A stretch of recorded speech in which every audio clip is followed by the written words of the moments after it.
రంగారెడ్డి జిల్లాను సగం ఎంఐఎంకు అప్పజెప్పాలనే ప్రయత్నం జరుగుతోందని సంచలన వ్యాఖ్యలు చేశారు బీజేపీ ఎంపీ కొండా విశ్వేశ్వర్రెడ్డి.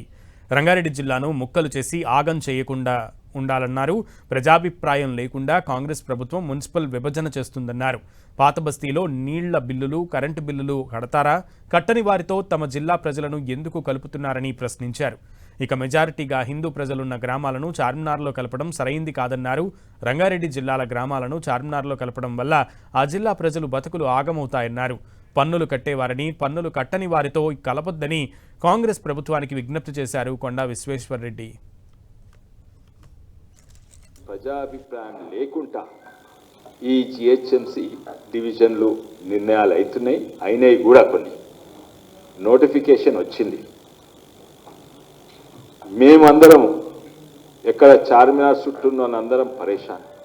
ఏంద్రా మనం చార్మినార్ తీసుకొని కలిపేస్తున్నారు, మేము సలాం కొట్టు నేర్చుకోవాలన్నా? ఇప్పటి సంది మేము ఎప్పుడూ సలాం ఎవరికి కొట్టలేదు, కొట్టం కూడా.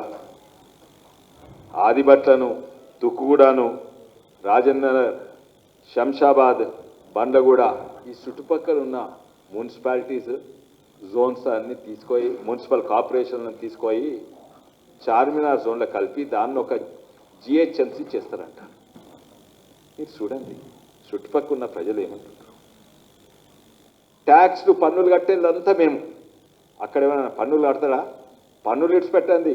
కరెంటు బిల్లు ఎవరైనా కడతారా? నీళ్ళ బిల్లు ఎవరైనా కడతారా? ఎవరు కట్టరు. కట్టేటోళ్ళందరూ మేము. కానీ ఖర్చు పెట్టేదంటే అక్కడైతుంది.